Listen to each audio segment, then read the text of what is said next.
Multiple myeloma. Multiple myeloma ये एक प्रकार का वाइट ब्लड कैंसर है।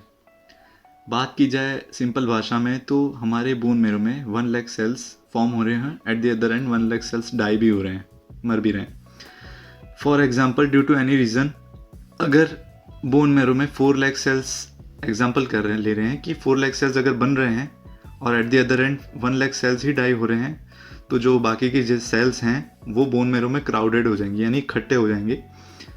तो उसकी वजह से जो बोन मेरो में से वो सेल्स ब्रेक करके बाहर आ जाएंगी, जो कैल्शियम है वो बाहर आ जाएगा और उसकी कंडीशन से आपका जो बोन मेरो जो बना रहे थे सेल्स वो भी कम हो जाएगा। तो एनीमिक कंडीशन आ जाएगी, आपकी लो हेमोग्लोबिन हो जाएगा और जो कैल्शियम बाहर आ रहा है उसकी वजह से हाइपर कैल्शियमिया हो जाएगा।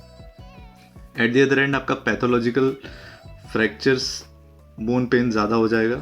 पेशेंट डायरेक्टली ऑर्थोपेडिशियन को विजिट करता है। फर्स्ट ऑफ ऑल वो उस मैनिफेस्टेशन से आता है, जैसे कि एग्जांपल आपका जो अनएक्सप्लेन्ड रीनल फेलियर, आपकी किडनी फेल हो गई है, उसके बाद पैथोलॉजिकल बोन पेन, फिर आपका बैक पेन, पैथोलॉजिकल फ्रैक्चर, ये condition plus low haemoglobin anaemic condition आ रही है, ये अगर 50 to 60 ईयर्स की एज के आसपास आ रही है तो ये फिर मल्टीपल माइलोमा को हम सस्पेक्ट करते हैं। आगे की बात की जाए तो हम कंफर्मेशन के लिए जो डायग्नोसिस बनाते हैं वो CBC आपका ब्लड टेस्ट करवाते हैं, उसके बाद आपका सीरम इलेक्ट्रोफोरेसिस टेस्ट करवाते हैं, आपका ESR मेजर करवाते हैं। तो ये सब आपकी बात आ गई, ये सब चीज़ें आपको मल्टीपल माइलोमा को कंफर्मेशन क्लैरिटी देती है। बात की जाए तो हम मल्टीपल माइलोमा ये एक नॉन क्यूरेबल डिजीज़ है, तो ये पेशेंट सुन के डायरेक्ट टेंशन में आ जाते हैं, घबरा जाते हैं। बट अगर बात की जाए तो टू बी ऑनेस्ट ये कंट्रोलेबल, हाईली कंट्रोलेबल डिजीज़ है।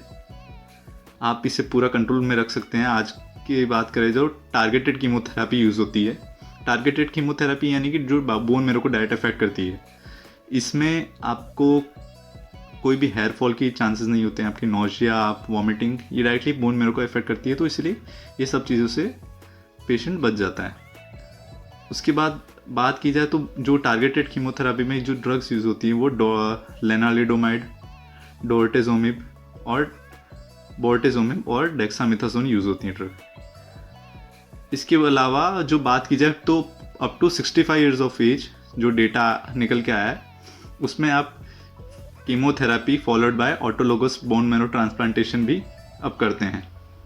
ऑटोलोगस बोन मेरो ट्रांसप्लांटेशन यानी पेशेंट का खुद का स्टेम सेल्स जो कि जो डेड सेल्स है, डिजीज सेल्स हैं, वो हम रिप्लेस कर देते हैं न्यू सेल्स जो इफेक्टिव सेल्स हैं उससे। तो पेशेंट काफ़ी हद तक उसकी लाइफ इम्प्रूवमेंट प्रोलोंग हो जाती है।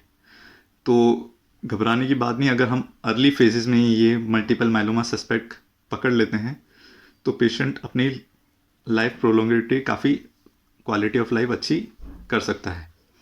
तो यही थी मल्टीपल माइलोमा के बारे में बात। अगर आपको ये बातें नहीं पता थी पहले तो आप ज़्यादा से ज़्यादा इस वीडियो को शेयर, लाइक और सब्सक्राइब कीजिए। तो तब तक के लिए नेक्स्ट वीडियो में मिलते हैं। धन्यवाद।